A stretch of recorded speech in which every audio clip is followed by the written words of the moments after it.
Hi everybody. Right, she's doing another mukbang and she is moaning about the cost, the price of the meal, and also the portions that you get. Not enough for her because she's a glutton, right? So, what does Allah? You listening, Foodie? Are you listening, Salah? What does Allah say about gluttony?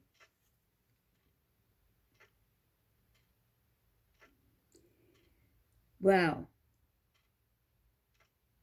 Imam as-Sadiq said, I guess he's a scholar, gluttony is the source of every malady except fever, which appears to the body. The sated stomach overdoses. Allah hates the overeating.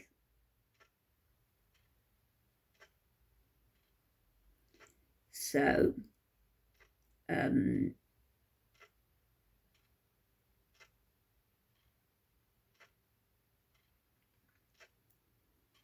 here is another one. Scholar. Oh, no, it says, Al Islam organisation says, gluttony is the opposite of chastity. It stands for the excessive desires for food and sex. It is a mean tendency, indicating self-feebleness, greedy nature, and slavery of instincts.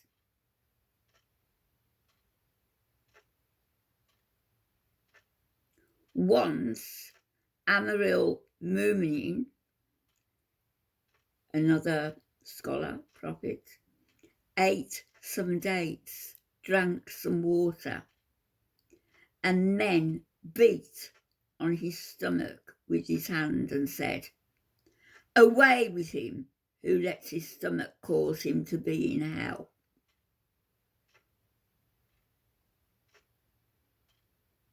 Whenever you respond to the desires of your stomach and genitals, they both will give nothing but the extreme dispraise. I never knew that was a word. So, lack of praise for you.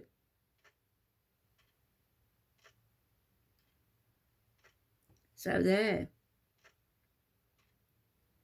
Let's get on with this video. Bear that in mind, Chantal. Well, hello. Welcome back to another video, which is the most generic thing you can say, but whatever. So today we chose to take a risk and order Arabic food, and I'm not gonna lie, like, you know, alhamdulillah, we're very grateful for the food, but comparing to what we're used to in the Middle East, this is very expensive, and the portions are quite pathetic, and in comparison to what we're used to for the price we pay. But, and also it took forever to get here, but whatever, let's just eat. I'm so hungry, like we haven't eaten in forever, literally forever, like I'm not joking about that. It's been a little while, so right now I'm just like thinking of eating. But anyway, I want to say welcome back, and so we're having some pita bread, some fries, pickles, chicken shawarma, I'll speed it up just a little. Labna, which is like a sauce made out of fermented yogurt. It's like a cream cheese flavor and consistency, and my all you need vegetable and fruit juice. Which, yes, I saw a couple of people mention, like, it's like a V8. Yeah, I guess V8 has those, like, fruit and vegetable ones. But oh, and starring in the show today also, we have 2 different kinds of ketchups. This one I don't know where it came from. I think some package of chips in 7-Eleven, and then we have some McDonald's. So yeah, let's dig in. Bismillah. Bismillah. Ketchup for the fries. This is how I eat my fries. If you judge me, whatever. Hasn't she got a supercilious attitude at times? So bad. Most times. I've been craving it. Now I know that Arabic food, I'm complaining, is not going. It's going to be expensive in a place where like it's like here, Thailand. You know, it's not the Middle East. Just like here, Thai food is going to be cheaper but more expensive in another place. You know. Get yourself some pag pag. I told you about that. Moisture from everyday living is good. Pag pag. Bread sniffing. Oh, pita bread. I love it. Pita bread gets a 7.5 on the bread sniff scale. All right, let's try. It has olive oil drizzled on top. I would like some za'atar, but here we go.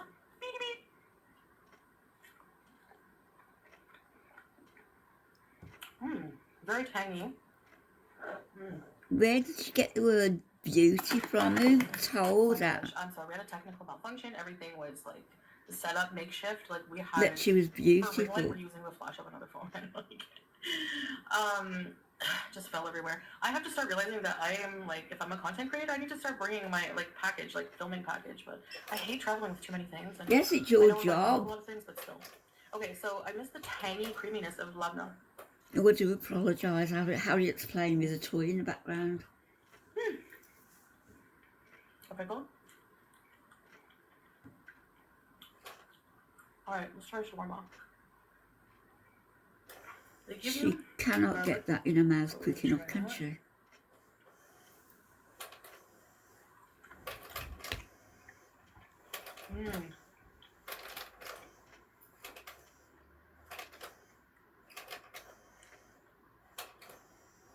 I love the spices they use for shawarma.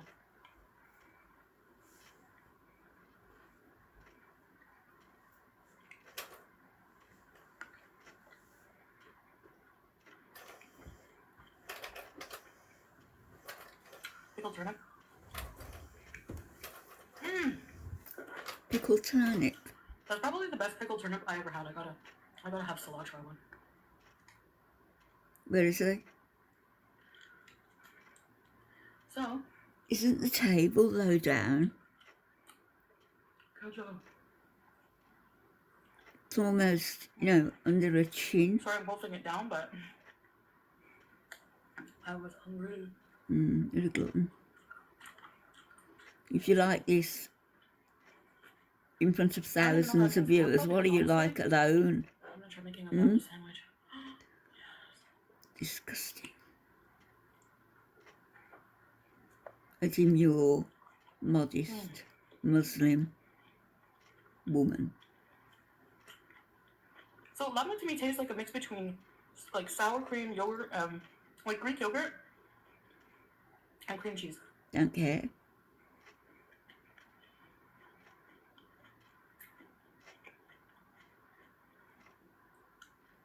It's got more of a tang than cream cheese. Like it's got that yogurt tang. It's made with fermented yogurt. Really interesting, Chantal. Very interesting indeed. It's the same stuff they make mansaf with. Good.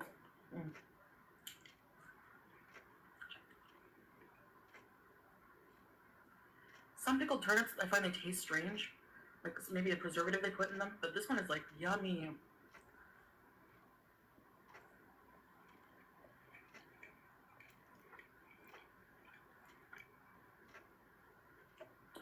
So,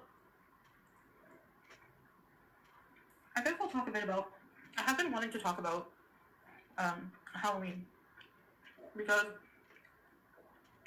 I've been getting so many comments, like, this is going to be your first, like, time away where you don't have to celebrate Halloween. For those of you who are new, I'm from Canada, and maybe not even a year ago, like, last February, I moved to Kuwait. Yeah. Because I'm married now. I got married. Yeah. To a man who lives in Kuwait. So he proposed the second day on Tinder. Very romantic. I'm usually a huge Halloween enthusiast. Are you?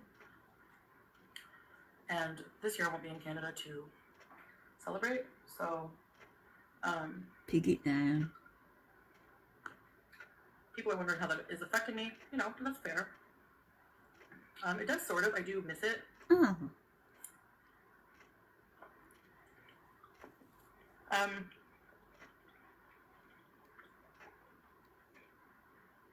I think even though I'm a Muslim revert, I'm still learning. I'm still reading the Quran, the Hadiths. I'm still really having struggles with changing things in me that maybe are macro or looked down upon in Islam. I'm still having trouble, you know, eradicating or getting used to this new life.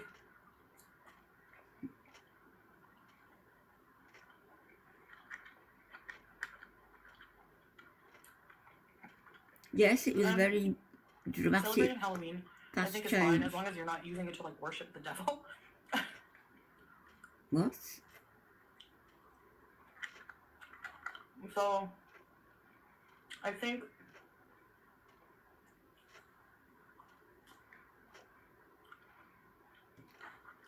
I have to find a balance, like from culturally my old way of life, you know, when I was in Canada. Finish your sentence, for God's sake. It's part of my identity, you know? And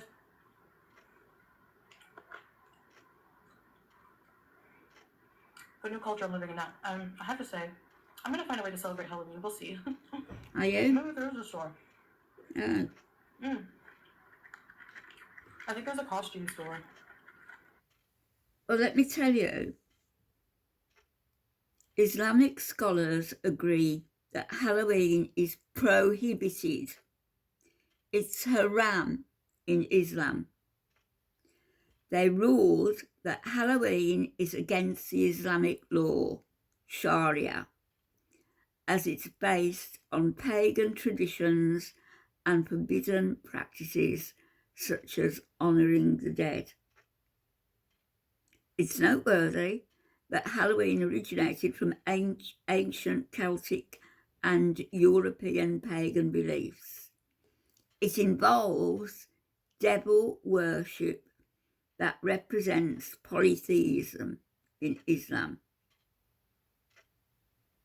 Furthermore, any occasion or tradition that is against Islamic laws means that it is not following Prophet Mohammed's sunnah. So it's considered an innovation, bid'ah, that leads to misguidance. Prophet Mohammed said, "The evilest matters in religion are those that are newly invented. For every newly invented matter is an innovation. Every innovation is misguidance. And every misguidance is in hellfire." The legal ruling, if the Sharia people got hold of you dressed up in your Halloween costume. The legal ruling is not only related to Halloween, but also any other occasion that is associated with other religions, such as Christmas and Valentine's Day. I know when I was in Saudi, we were told that we faced dismissal if we exchanged Christmas cards. But you carry on, Mrs. Muslim. Carry on. It's probably no spirit Halloween. I can buy pumpkin. We'll see.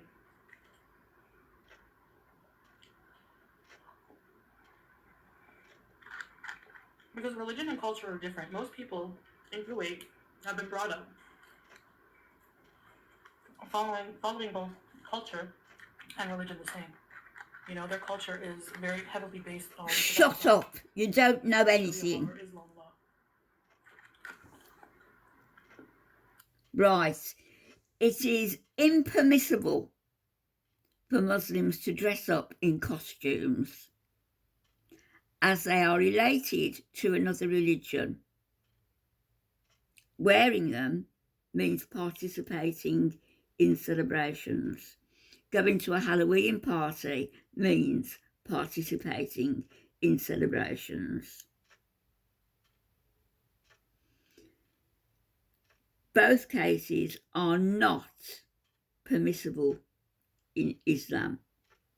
In Islam, there are only 2 Islamic holidays that Muslims should celebrate, which are Eid al-Fitr and Eid al-Adha. Okay, Mrs. Muslim? Canada, no. You know, so culturally, I'm from a country that's very open.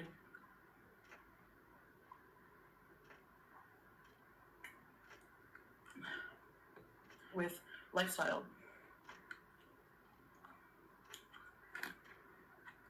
All right.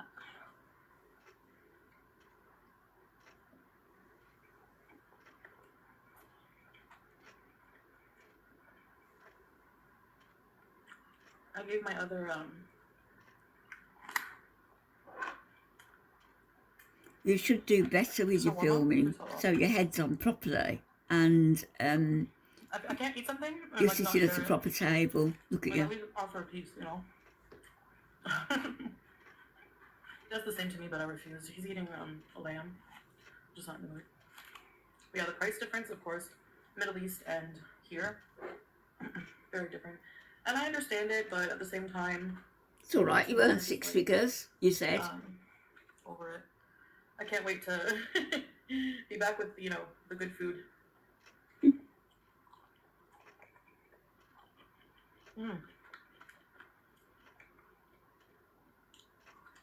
Anyway, so that's just as I was saying, how we give each other always a bite of food. He knows I love the peppers and tomatoes. They grill these vegetables and some rice. Thanks, babe. I'm gonna put that on the rice and see.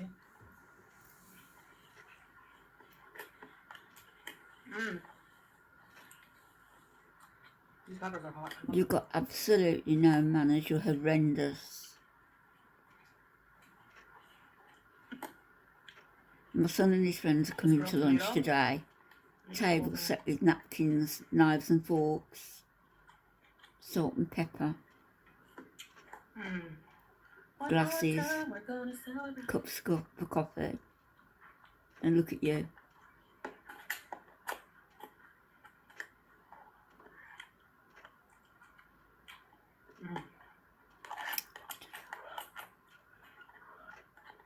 Feeder content.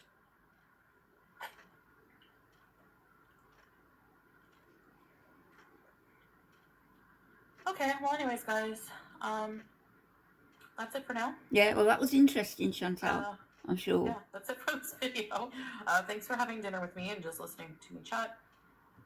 Like I said, I just like to eat and chat. That's it. It's a social thing for me. Anyways, guys, we'll see you in the next video. If you haven't checked out our couples vlog where we were just out. Oh, right. So she's got no idea. You know, gluttony is taboo in Islam. It is. I'd love her to have met up with the Matawa police that I met up with in both in Riyadh and in Dhahran, particularly in Riyadh. Oh my goodness. Remember the videos where she used to poop her pants? Well, they'd make her do that. They would not. If they saw this woman the way she is, you know, dressed as a Muslim, clearly, and heard her speak clearly, not from the Middle East or, you know, from, they'd probably think the States, wouldn't they? maybe they think Canada, I don't know. But, you know, the other side of the world, then, and they'd look at her, and they'd look at her, and they would think that woman is 4 times the size than my wife. 4 times the size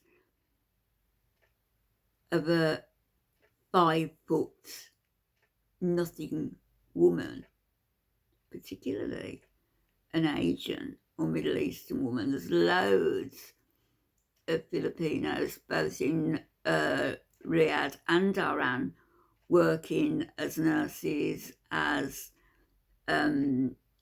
clerks, as cleaners, as cooks, domestics, you know, looking after the children. A lot of Filipinos doing a very good job, but they're all very small. All of them I met, the women, everyone, small and slim and compact. Put Chantal alongside of them, and she'd get more than a slap on the hand with the matavas, what they walk around with, that they used to in Riyadh. They'd tap her and they'd say, "You come with me, you come with me."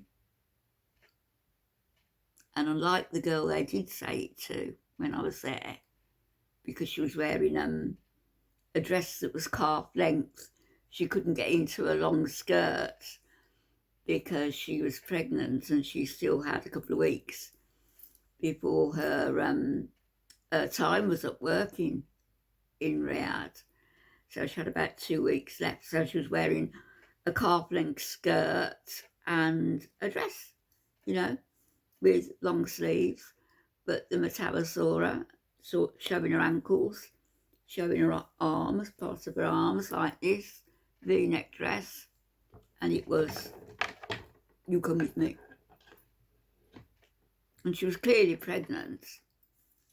And she said, "I'm not going anywhere with you." Scottish girl she was. "I'm not going anywhere with you." And she didn't. But imagine if that happened to Chantal. She'd walk meekly beside them.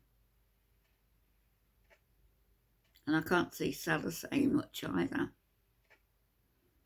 But they're in Kuwait, where everything is a lot more lax.